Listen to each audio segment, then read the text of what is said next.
See over there. You have a remote. Sam, look up. Let's see over whose head.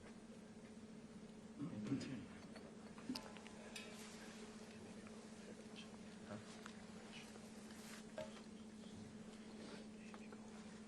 She put after.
Okay, thank you very much. This is big stuff.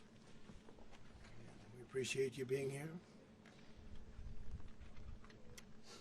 Late last night and early today, at my direction, the United States Armed Forces conducted an extraordinary military operation in the capital of Venezuela.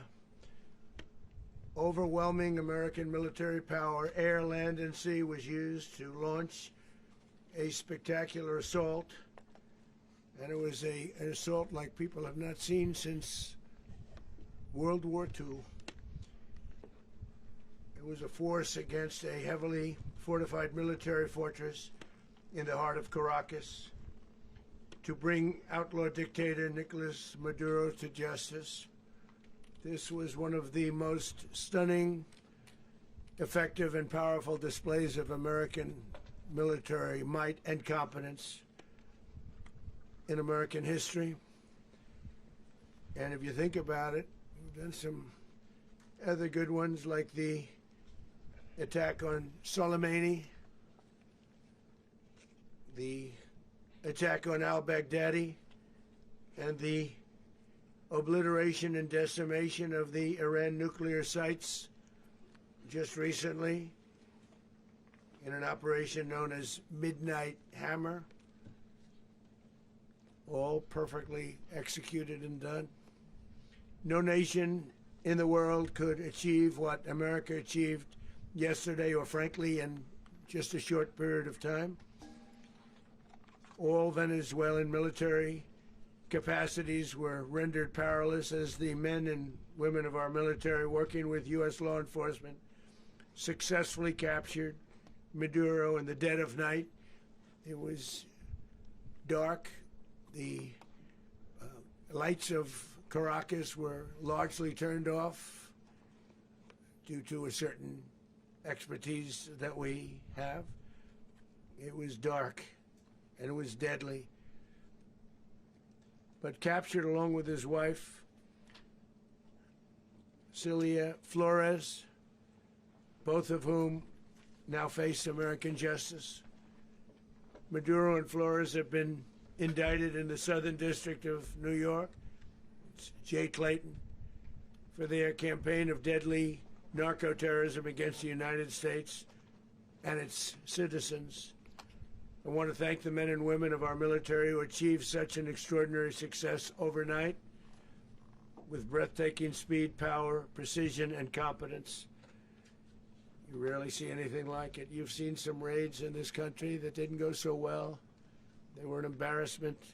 If you look back to Afghanistan, or if you look back to the Jimmy Carter days, they were different days. We're a respected country again, maybe like never before. These highly trained warriors, operating in collaboration with U.S. law enforcement, caught them in a very ready position. They were waiting for us. They knew we had many ships out in the sea, just sort of waiting. They knew we were coming. So they were in what's called a ready position. But they were completely overwhelmed and very quickly incapacitated. If you would have seen what I saw last night, you would have been very impressed. I'm not sure that you'll ever get to see it, but it was an incredible thing to see. Not a single American service member was killed, and not a single piece of American equipment was lost.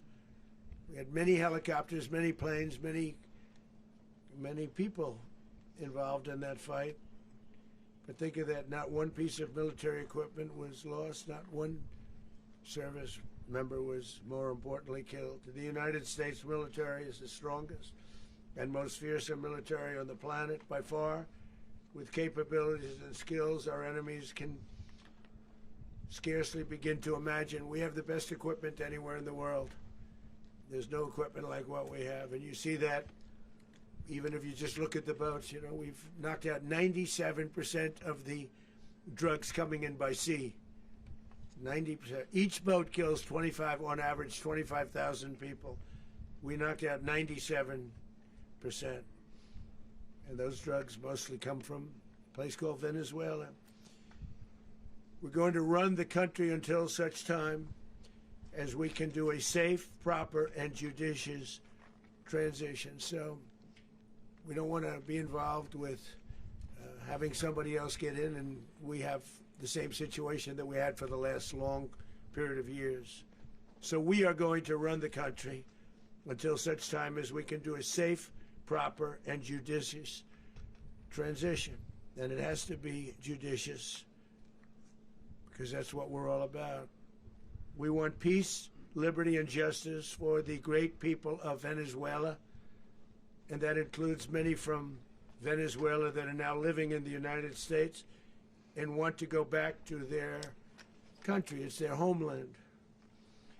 We can't take a chance that somebody else takes over Venezuela that doesn't have the good of the Venezuelan people in mind. We've had decades of that. We're not going to let that happen.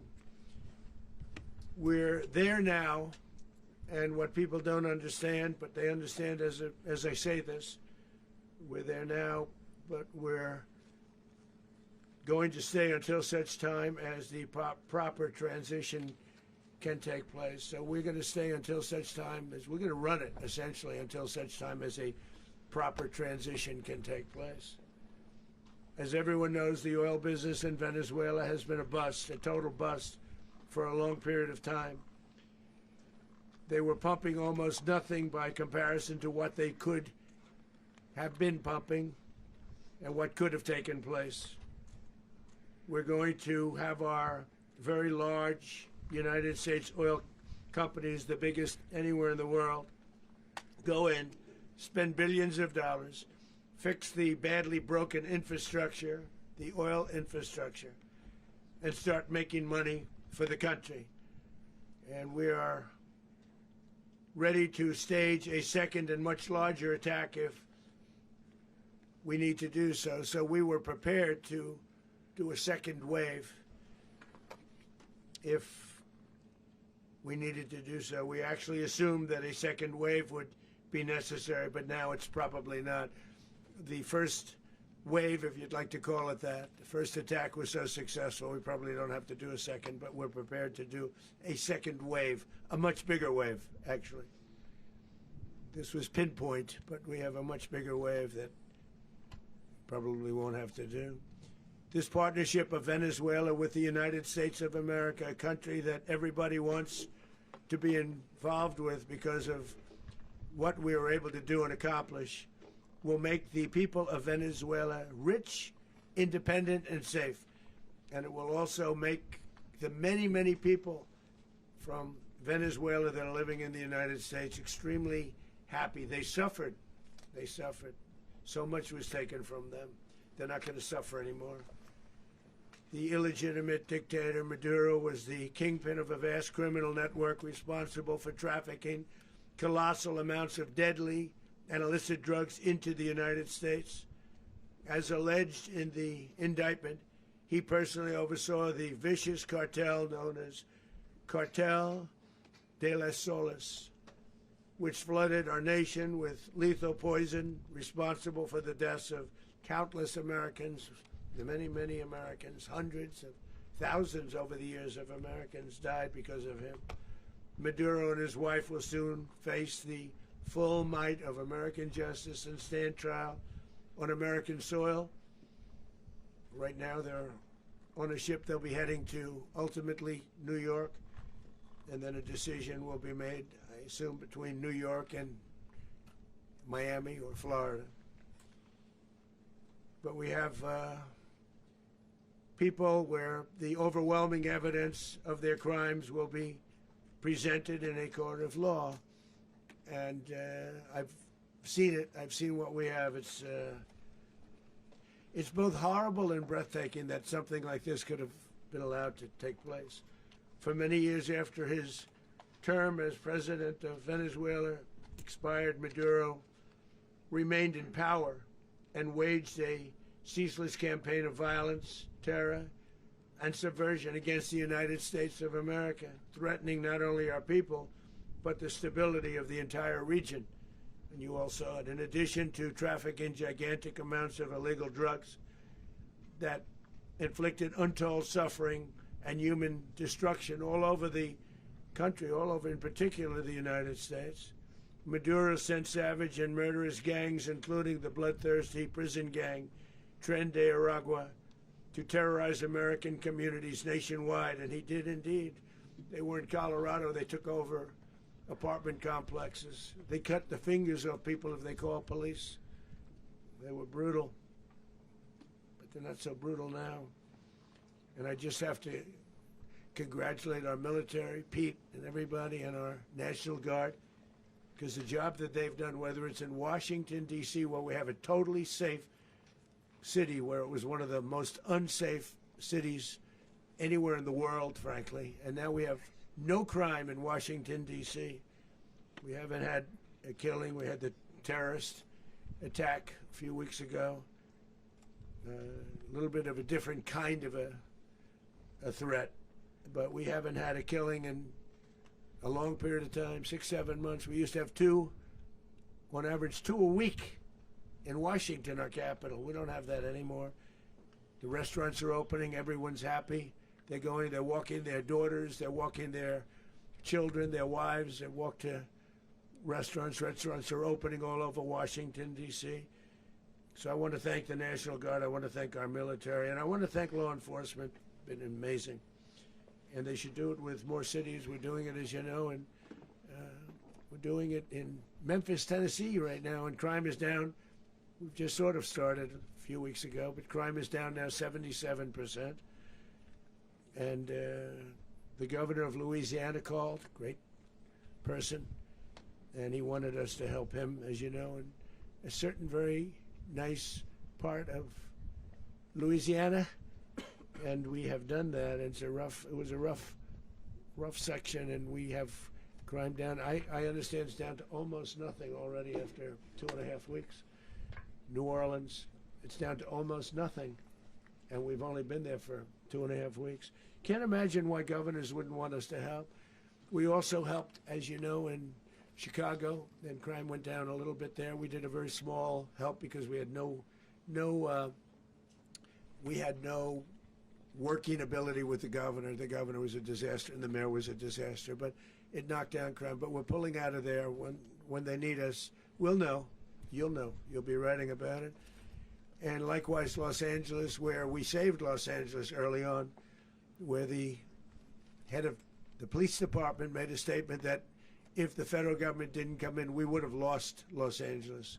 That's long after the fires. That's when they had the riots in Los Angeles. We did a great job. Got no credit for it whatsoever, but that's okay. It doesn't matter. We don't need the credit.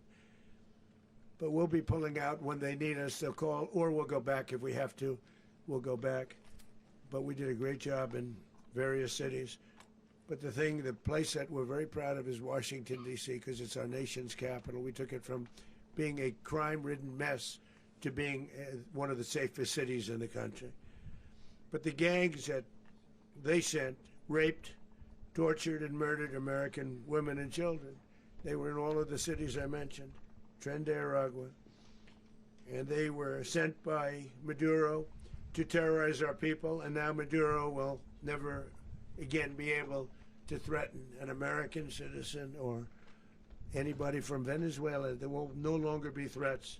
For years I've highlighted the stories of those innocent Americans whose lives were so heartlessly robbed by this Venezuelan terrorist organization. Really one of the worst. One of the worst, they say the worst.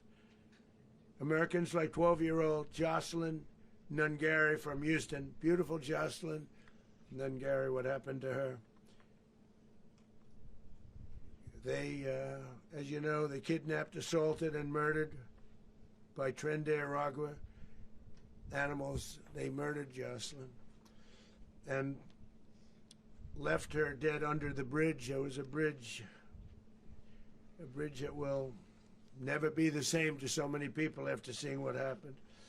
As I've said many times, the Maduro regime emptied out their prisons, sent their worst and most violent monsters into the United States to steal American lives. And they came from mental institutions and insane asylums. They came from prisons and jails. The reason I say both, they sound similar. Actually, prisons, little bit more hostile, a little bit tougher. A mental institution isn't as tough as an insane asylum, but we got them both. They sent from their mental institutions, they sent from their jails, prisons.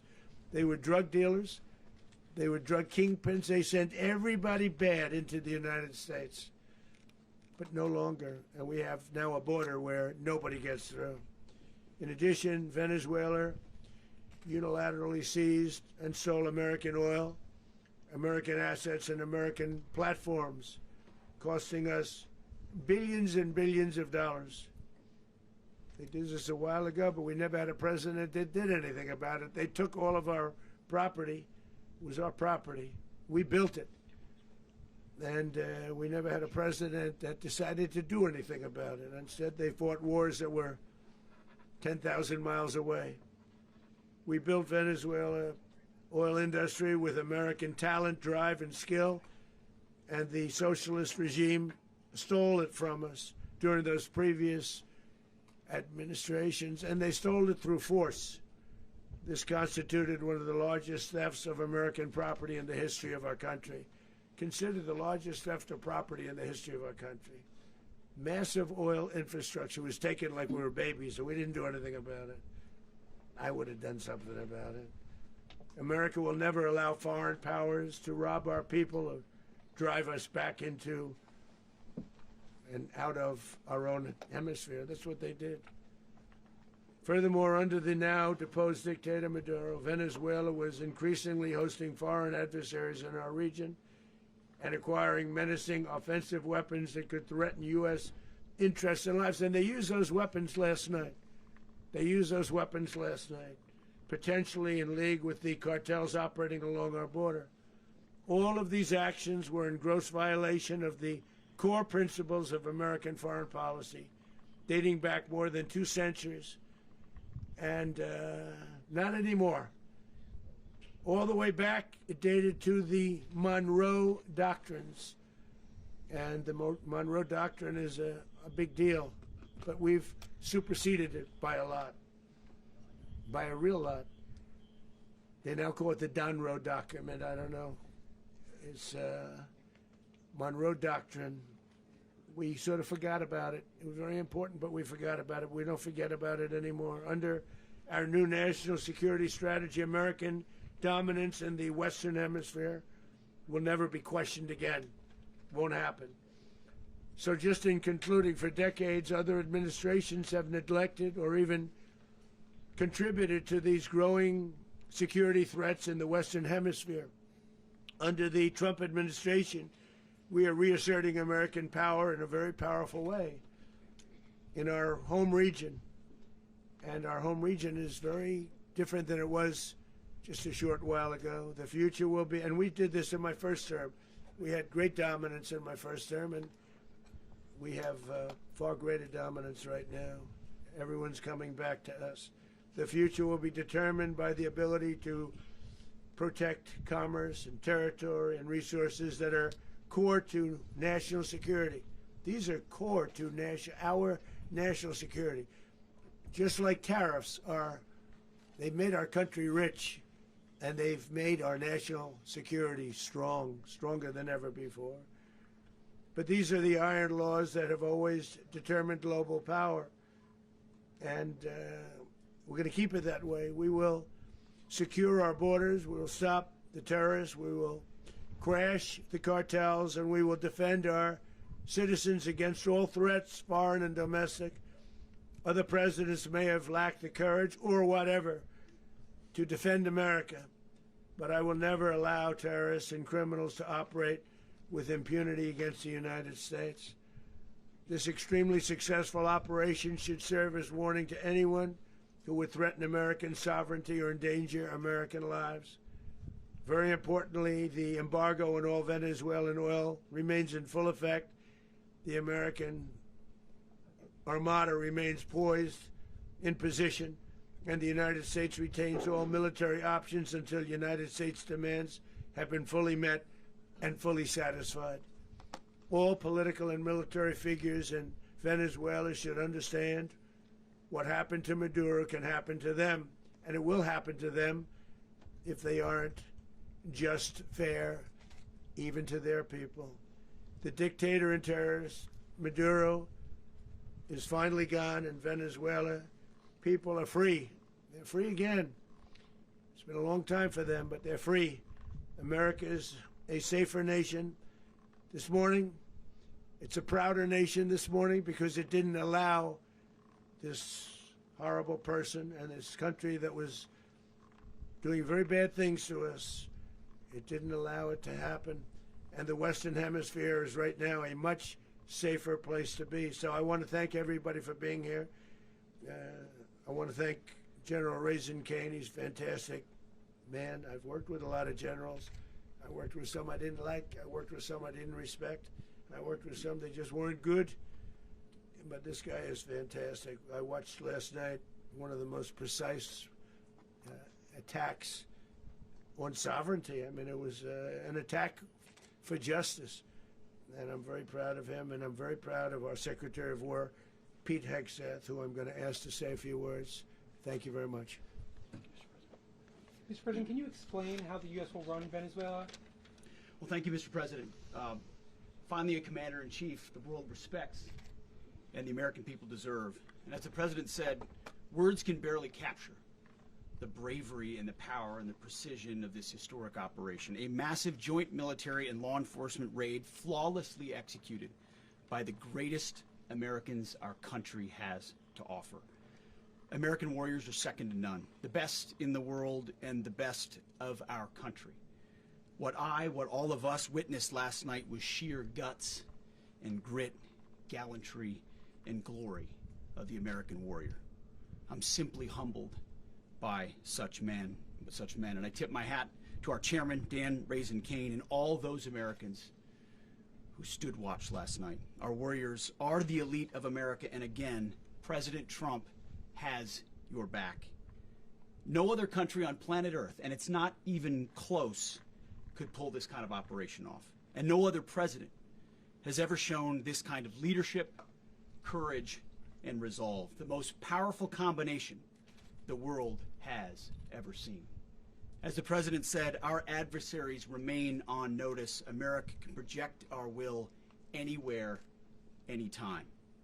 The coordination, the stealth, the lethality, the precision, the very long arm of American justice, all on full display in the middle of the night. Nicolas Maduro had his chance, just like Iran had their chance, until they didn't and until he didn't. He effed around and he found out. President Trump is deadly serious about stopping the flow of gangs and violence to our country. Deadly serious about stopping the flow of drugs and poison to our people. Deadly serious about getting back the oil that was stolen from us. And deadly serious about reestablishing American deterrence and dominance in the Western Hemisphere. This is about the safety, security, freedom, and prosperity of the American people. This is America first. This is peace through strength. And the United States War Department is proud to help deliver it. Welcome to 2026, and under President Trump, America is back. I'd like to welcome now our chairman, Chairman Raisin Kane, to give a few more details about the operation. Mr. Chairman. Thank you, Mr. Secretary. Thank you, Mr. President, and good morning. Last night, on the order of the President of the United States and in support of a request from the Department of Justice, as the President said, the United States military conducted an apprehension mission in Caracas, Venezuela, to bring to justice two indicted persons, Nicolas and Cecilia Maduro. This operation, known as Operation Absolute Resolve, was discreet, precise, and conducted during the darkest hours of January 2nd and was the culmination of months of planning and rehearsal, an operation that, frankly, only the United States military could undertake. What I'd like to do this morning is talk to you through some of the preparation and the details without compromising any of our tactics, techniques, and procedures. There is always a chance that we'll be tasked to do this type of mission again. Our interagency work began months ago and built on decades of experience of integrating complex air, ground, space, and maritime operations. While the past 2 decades have honed the skills of our special operations forces, this particular mission required every component of our joint force, with soldiers, sailors, airmen, Marines, and Guardians working in unison with our intelligence agency partners and law enforcement teammates in an unprecedented operation. We leveraged our unmatched intelligence capabilities and our years of experience in hunting terrorists, and we could not have done this mission without the incredible work by various intelligence agencies, including the CIA, NSA, and NGA. We watched, we waited, we prepared, we remained patient and professional. This mission was meticulously planned, drawing lessons from decades of missions over the last many years, many missions over these last many years. This was an audacious operation that only the United States could do. It required the utmost of precision and integration within our joint force. And the word integration does not explain the sheer complexity of such a mission. An extraction so precise it involved more than 150 aircraft launching across the Western Hemisphere in close coordination, all coming together in time and place to layer effects for a single purpose: to get an interdiction force into downtown Caracas while maintaining the element of tactical surprise. Failure of one component of this well-oiled machine would have endangered the entire mission, and failure is never an option for America's joint force. Those in the air over Caracas last night were willing to give their lives for those on the ground and in the helicopters. Let me talk a little bit about the preparation. After months of work by our intelligence teammates to find Maduro and understand how he moved, where he lived, where he traveled, what he ate, what he wore, what were his pets, in early December, our force was set pending a series of aligned events. Key was choosing the right day to minimize the potential for civilian harm and maximize the element of surprise, and minimize the harm to the indicted personnel, so as the President said, they could be brought to justice. And as the President said earlier today, weather in Venezuela is always a factor this time of the year. And over the weeks through Christmas and New Year's, the men and women of the United States military sat ready, patiently waiting for the right triggers to be met and the President to order us into action. Last night, the weather broke just enough, clearing a path that only the most skilled aviators in the world could maneuver through. Ocean, mountain, low cloud ceilings, but when tasked with a mission, this organization does not quit. At 10:46 p.m. Eastern Time last night, the President ordered the United States military to move forward with this mission. He said to us, and we appreciate it, Mr. President, good luck and Godspeed. And those words were transmitted to the entire joint force. Over the course of the night, aircraft began launching from 20 different bases on land and sea across the Western Hemisphere.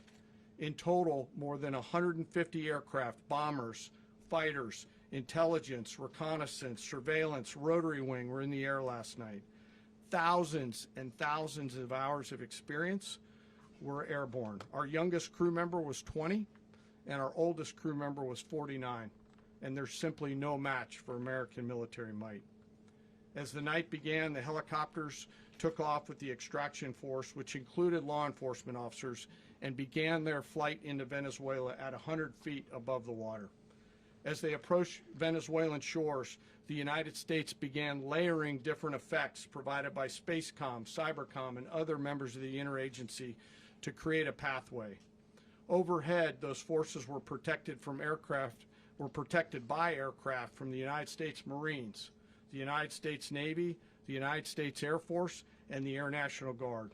The force included F-22s, F-35s, F-18s, EA-18s, E-2s, B-1 bombers, and other support aircraft, as well as numerous remotely piloted drones.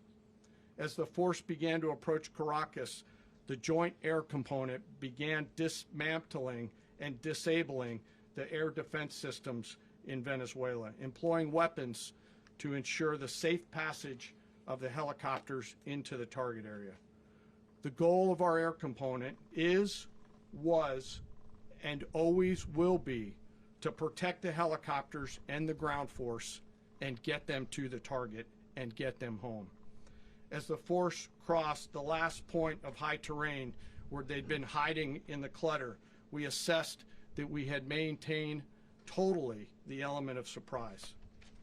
As the helicopter force ingressed towards the objective at low level, we arrived at Maduro's compound at 1:01 a.m. Eastern Standard Time, or 2:01 a.m. Caracas local time, and the apprehension force descended into Maduro's compound and moved with speed, precision, and discipline towards their objective, and isolated the area to ensure the safety and security of the ground force while apprehending the indicted persons. On arrival into the target area, the helicopters came under fire, and they replied with that fire with overwhelming force in self-defense. One of our aircraft was hit but remained flyable, and as the President said earlier today, all of our aircraft came home, and that aircraft remained flyable during the rest of the mission. As the operation unfolded at the compound, our air and ground intelligence teams provided real-time updates to the ground force, ensuring those forces could safely navigate the complex environment without unnecessary risk. The force remained protected by overhead tactical aviation. Maduro and his wife, both indicted, gave up and were taken into custody by the Department of Justice, assisted by our incredible U.S. military with professionalism and precision, with no loss of U.S. life. After securing the indicted persons, the force began to prep for departure. Helicopters were called in to exfiltrate the extraction force, while fighter aircraft and remotely piloted aircraft provided overhead coverage and suppressive fire. There were multiple self-defense engagements as the force began to withdraw out of Venezuela. The force successfully exfiltrated and returned to their afloat launch bases, and the force was over the water at 3:29 a.m. Eastern Standard Time with indicted persons on board. And both Maduro and his wife were embarked aboard the USS Iwo Jima. In closing, what we've witnessed today is a powerful demonstration of America's joint force.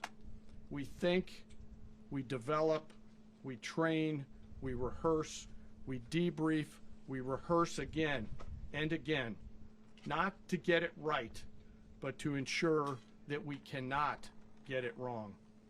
Our jobs are to integrate combat power so when the order comes, we can deliver overwhelming force at the time and the place of our choosing against any foe anywhere in the world. I am immensely proud today of our joint force and filled with gratitude to represent them here today. There is simply no mission too difficult for these incredible professionals and the families that stand by them and support them. As we stand here this morning, our forces remain in the region at a high state of readiness, prepared to project power, defend themselves, and our interests in the region. This operation is a testament to the dedication and unwavering commitment to justice and our resolve to hold accountable those who threaten peace and stability. In closing, I want to express my heartfelt gratitude to the brave men and women who executed this mission. Their courage and tireless commitment to our nation are what makes us strong. Thank you, Mr. Secretary, and thank you, Mr. President. Well, I don't have much to add to what you've heard now, other than the following points. Nicolas Maduro was indicted in 2020 in the United States. He is not the legitimate president of Venezuela. That's not just us saying it. The first Trump administration, the Biden administration, the second Trump administration, none of those three recognized him. He's not recognized by the European Union and multiple countries around the world. He is a fugitive of American justice with a $50 million reward, which I guess we saved $50 million. And We should make sure. yeah, exactly. But Don't let anybody claim it. Nobody deserves it but us. But I want to be clear about one thing. Nicolas Maduro had multiple opportunities to avoid this. He was provided multiple very, very, very generous offers and chose instead to act like a wild man, chose instead to play around. And the result is what we saw tonight. The other message here is the following. You have a guy, like many people around the world, they like to play games. You have a guy who decides he's going to invite Iran into his country, is going to, do the confiscation of American oil companies, is going to flood our country with gang members, is going to take Americans prisoner and try to hold them for hostage and trade them like he was able to do with the Biden administration. Basically likes to play games all this time and thinks nothing's going to happen. And I hope what people now understand is that we have a president. The 47th president of the United States is not a game player. When he tells you that he's going to do something, when tells you he's going to address a problem, he means it. He actions it. I can tell you, I've watched this process now for 14, 15 years, been around it. Everybody talks. I'm going to do this. I'm going to do that. When I get there, we're going to do this. We're going to take. This is a president of action. Like, I don't understand yet how they haven't figured this out. And now, if you don't know, now you know. Because this is the way it's going to play out. And I think people need to understand that this is not a president that just talks and does letters and press conferences. And, if he says he's serious about something, he means it. And this is something that was a direct threat to the national interest of the United States. And the president addressed it.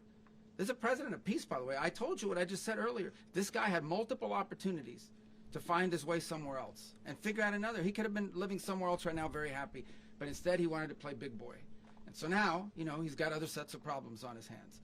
And but I think the message here should be for the world. Look, the president doesn't go out looking for people to pick fights with. He's not generally wants to get along with everybody. We'll talk and meet with anybody, but don't play games. Don't play games with this president's in office because it's not going to turn out well. And so I hope that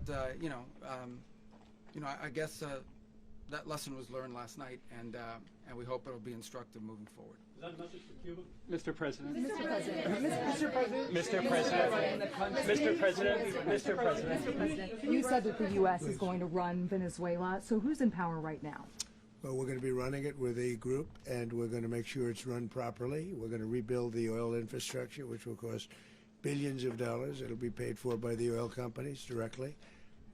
They will be reimbursed for what they're doing, but it's going to be paid.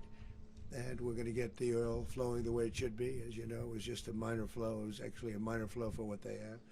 But we're going to run it properly, and we're going to make sure the people of Venezuela are taken care of. We're going to make sure the people that were forced out of Venezuela by this thug are also taken care of. Mr. President. Mr. President. Mr. President. Mr. President. President, does the U.S. running the country mean that U.S. troops will be on the ground? How will that work?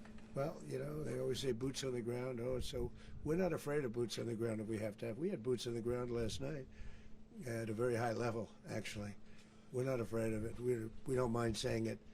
But we're going to make sure that that country is run properly. We're not doing this in vain. This is a very dangerous attack. This is an attack that could have gone very, very badly. Could have gone very badly. We could have lost a lot of people last night. We could have lost a lot of dignity. We could have lost a lot of equipment. The equipment is less important, but we could have lost a lot. And we're going to make sure that this is proper. We're there now. We're ready to go again if we have to. We're going to run the country right. It's going to be run very judiciously, very fairly. It's going to make a lot of money. We're going to give money to the people. We're going to reimburse people that were taken advantage of. We're going to take care of everybody. It's very important. We couldn't let them get away with it. They stole our oil. We built that whole industry there, and they just took it over like we were nothing. And we had a president that decided not to do anything about it. So we did something about it. We're late, but we did something about it. Yeah, please. Mr. President, can you explain the exact mechanism by which you're going to run the country? Are you going to designate a U.S. official to coordinate? It's all being done right now. We're designating people. We're talking to people. We're designating various people, and we're going to let you know who those people are. Mr. President. What's the group you mentioned that would run Venezuela? Well, it's largely going to be, for a period of time, the people that are standing right behind me. We're going to be running it. We're going to be bringing it back. It's a dead, I talk about a dead country. A year and a half ago, we were a dead country. Now we're the hottest country anywhere in the world. We're a country doing better than any country anywhere in the world, and it required leadership. Venezuela has a lot of bad people in there, a lot of bad people that shouldn't be leading. We're not going to take a chance that one of those people take over for Maduro. So you can look at, and others, we have fantastic people, including people in the military.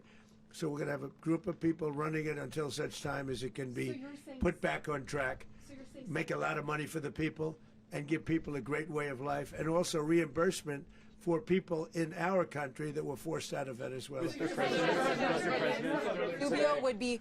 You said earlier today that you weren't going to back Machado to come back and be the opposition leader in your Fox and Friends interview. And then you also mentioned the vice president of Venezuela. Are you going to work with the vice president of Venezuela, or how do you foresee the relationship Well, going? I understand she was just sworn in, but she was, as you know, picked by Maduro. So Marco's working on that directly. He just had a conversation with her, and she's essentially willing to do what we think is necessary to make Venezuela great again. Very simple. Mr. President, Colombian President Gustavo Petro, a couple weeks ago, he said he's got to watch his ass. And today, he said he's not concerned about anything happening to him in the aftermath of this operation. So, just what your message is Well, about he that. has cocaine mills. He has factories where he makes cocaine. And yeah, I think I stick by my first statement. He's making cocaine. They're sending it into the United States. So he does have to watch his ass. Mr. President, Did you notify any members of Congress in advance? Marco, do you want to talk about that? Because you were involved in it. Sure. We call members of Congress immediately after. This was not the kind of mission that you can do congressional notification on. It was a trigger-based mission in which conditions had to be met night after night. We watched and monitored that for a number of days. So it's just simply not the kind of mission you can call people and say, hey, we may do this at some point in the next 15 days. But it's largely a law enforcement function. Remember, at the end of the day, at its core, this was an arrest of 2 indicted fugitives of American justice, and the Department of War supported the Department of Justice in that job. Now, there are broader policy implications here, but it's just not the kind of mission that you can pre-notify because it endangers the mission. Listen, if I can add one thing to that.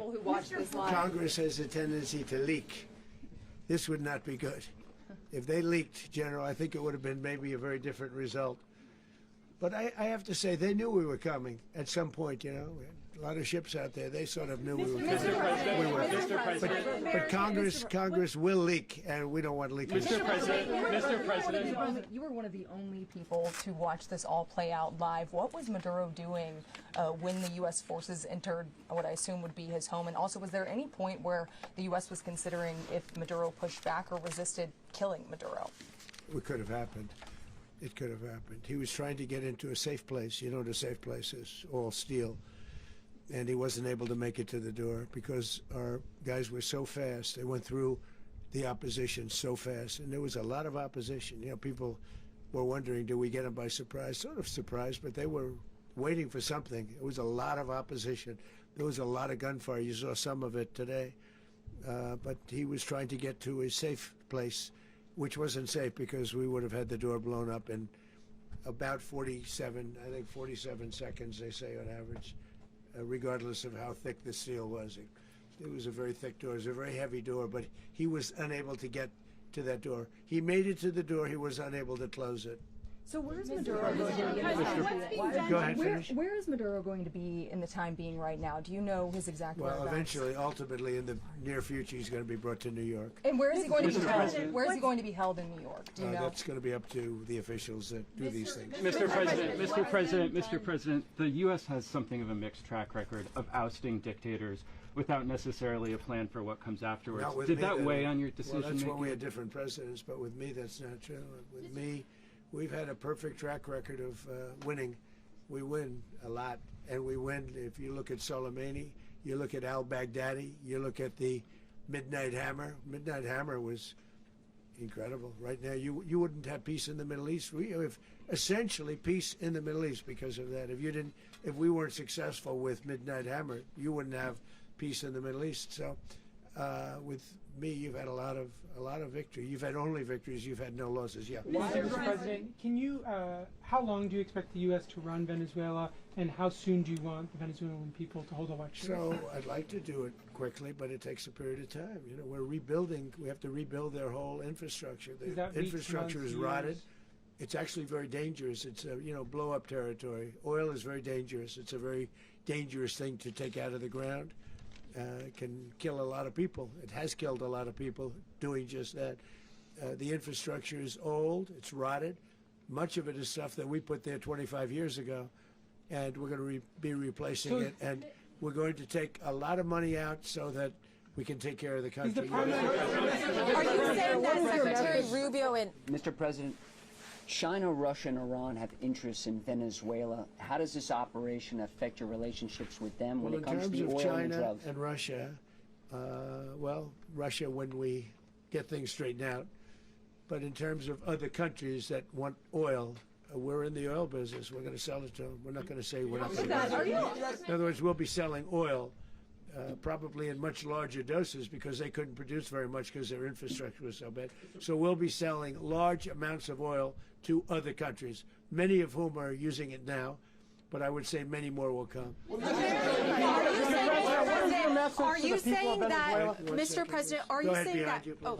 Mr. President, thank you. What is your message to the people of Venezuela today? Of course, the civilian population specifically, they have a lot of questions. What is your message to the people of Venezuela? That you're going to have peace, justice. You're going to have some of the riches that you should have had for a long period of time. It was stolen from you.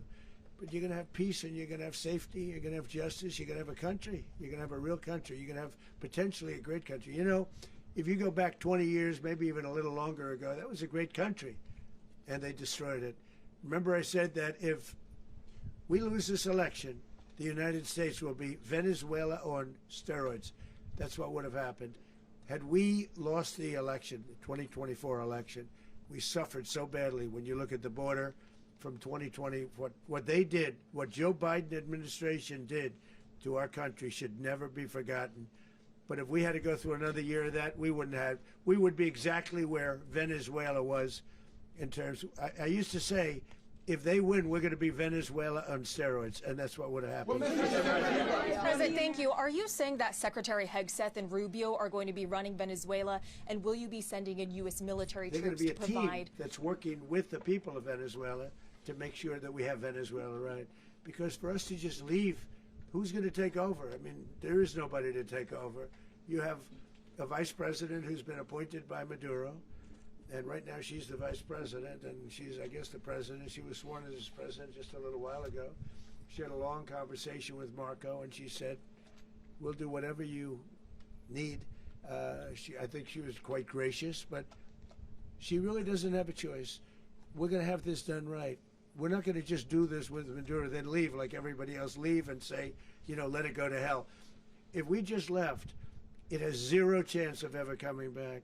We'll run it properly. We'll run it professionally. We'll have the greatest oil companies in the world go in and invest billions and billions of dollars and take out money, use that money in Venezuela.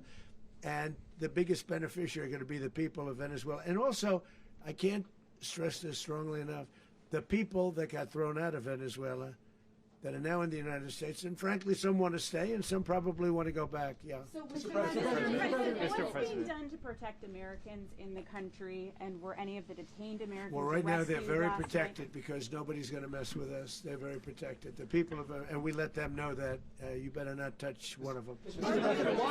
Are you concerned that bad elements of the Maduro regime will remain in place? Well, we know who they are. We're on them, and they're acting much differently now than they would have acted 2 days ago. And what can you okay, say wait, about behind you, please. Mr. President, why is running a country in South America America first? Well, I think it is because we want to surround ourselves with good neighbors. We want to surround ourselves with stability. We want to surround ourselves with energy. We have tremendous energy in that country. It's very important that we protect it. We need that for ourselves. We need that for the world. And we want to make sure we can protect it. Yes, sir. Please, go ahead. Yeah, is there a message here for Cuba and Diaz-Canel? Well, Cuba is an interesting case. Cuba is, not doing very well right now. That system has not been a very good one for Cuba. The people there have suffered for many, many years. And I think Cuba is going to be something we'll end up talking about because Cuba is a failing nation right now, very badly failing nation. And we want to help the people of it's very similar in the sense that we want to help the people in Cuba, but we want to also help the people that were forced out of Cuba and living in this country. Do you want to say something about that, Marco, please? Well, I mean, I just gave you a statement a few minutes ago about, when the president speaks, you should take him seriously. So suffice it to say, Cuba is a disaster. It's run by incompetent, senile men, and in some cases, not senile, but incompetent nonetheless. It has no economy. It's in total collapse. And by the way, they were, all the guards that helped protect Maduro, this is well known, their whole spy agency, all that were full of Cubans. I mean, they basically, it's amazing. This poor island took over Venezuela in some cases. One of the biggest problems the Venezuelans have is they have to declare independence from Cuba. They tried to basically colonize it from a security standpoint. So, yeah, look, if I lived in Havana and I was in the government, I'd be concerned, at least a little bit. Are you cutting off the oil flow to Cuba from Venezuela? Well, the president already announced a week ago that anything that's sanctioned, it's sanctioned oil, it's not going to be allowed to get there. So that's an The answer is yes. Mr. President, Is the U.S. aware of the location of opposition leader Machado, and have you been in contact with her? No, we haven't. No, we haven't. How many hesitations about Machado? Mr. President, on Monday. Oh, I think it would be very tough for her to be the leader. She doesn't have the support within, or the respect within the country. She's a very nice woman, but she doesn't have the respect. Mr. President, is it possible that the U.S. ends up administrating Venezuela for years? Well, it won't cost us anything because the money coming out of the ground is very substantial, so it's not going to cost us anything. So the U.S. isn't going to dedicate we will. money to. Well, we want safety there. We want to be surrounded by countries that aren't housing all of our enemies all over the world. That's what was happening, and you don't want to have that. But we're going to be rebuilding, and we're not spending money. The oil companies are going to go in. They're going to spend money. We're going to take back the oil that, frankly, we should have taken back a long time ago. A lot of money is coming out of the ground. We're going to get reimbursed for all of that. We're going to get reimbursed for everything that we spend. So it's going to be a very important. This is a very big evening that took place last night. We have to be surrounded by safe, secure countries, and we also have to have energy. Very important. We have to have energy that's real energy, not where they're getting 4% and 5% of the energy out of the ground. You take a look, it was such a disaster. So what's going to happen with Venezuela, I think, over the next period of a year is going to be a great thing. And the people of Venezuela will be the biggest beneficiaries. Mr. President, on Monday, U.S. military. Mr. President, thank you. What did you last speak to Maduro about when you spoke? And is the U.S. Well, I don't want to get war into with the Venezuela? conversations, but I did have conversations with him, and I said, you got to surrender. And I actually thought he was pretty close to doing so, but now he wished he did, yeah. Mr. President, can you explain, you said that Maduro is responsible for drug trafficking. You recently pardoned the former president of Honduras who was convicted on many drug trafficking. Can you explain how these two situations are different? And would you ever pardon Maduro? I endorsed, as you know, the winning president, the man who won in Honduras. I endorsed the man who won in Chile. I endorsed the man who won in Argentina. And we are doing very well with that whole group. What the man that I pardoned was, if you could equate it to us, he was treated like the Biden administration treated a man named Trump. That didn't work out too well for them. This was a man who was persecuted very unfairly. He was the head of the country. He was persecuted very unfairly. And there are a number of them. And we felt that it was a very unfair situation that happened to him. He's also a party member of the man who won. So obviously the people liked what I did. And one of the reasons that was done is because of the fact that the party in power felt very strongly that that man was treated very badly.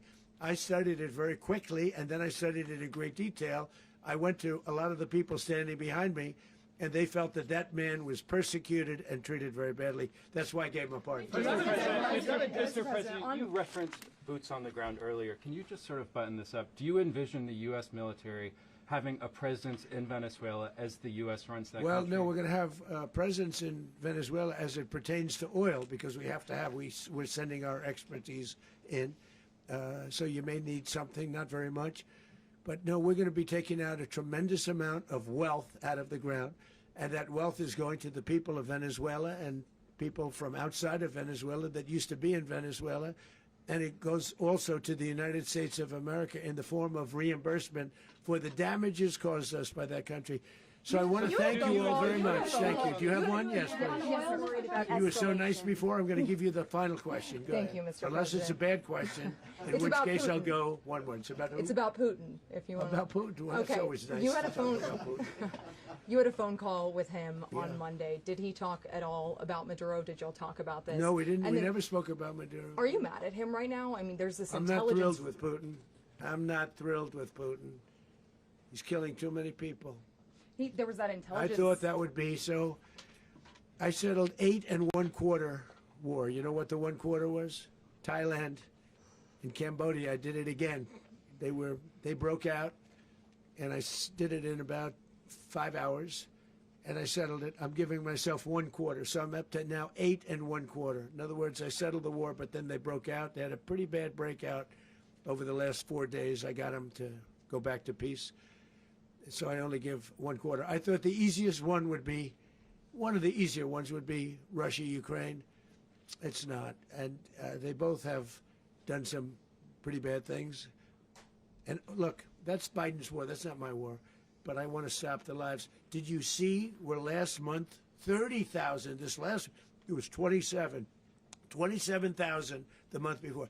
30,000, mostly soldiers, were killed this last month. 30,000. I want to stop that. You know, I got NATO to pay 5% instead of the 2% that they weren't paying. They weren't paying 2, now they pay 5. And we send them a lot of munitions, we send them a lot of things, missiles and various other things, a lot. And they pay. The United States is not losing money. We're probably making money on that. It's the last thing I care about. I just want to stop all those people. We're losing 25, 30,000 human beings that come from 2 places that are very far away. But if I can stop, because it's something I've been pretty good at doing, deals, I guess. It's all a deal. Life is a big deal. But if I can stop that war and stop 30,000 young people, in addition to the fact that people are being killed in Kiev, people are being killed in other cities throughout, you know, a much smaller number, but they're being killed, viciously killed. So I'm not happy about it. I thought that would be something that would get solved. We have Mr. Witkoff here. I think that we're making progress, but that's a war that should have never happened. If I were president, it would have never happened. Putin says it. Everybody says it. If I were president, that would have never happened. But I inherited that war. That was Joe Biden, Zelensky, and Putin. I came into the situation, and it's a mess. And I will say this. I watched an operation last night that was so precise, that was so brilliant. I mean, it was incredible. If we had our people, like this general, and our people involved, that war would not have gone on very long. That I can tell you. You told me That war, to use an old term, that war has become a bloodbath, and we want it to get stopped. Thank you very much. Are you concerned a rogue Venezuelan general can take over the country? Can you talk about your conversation with the vice president?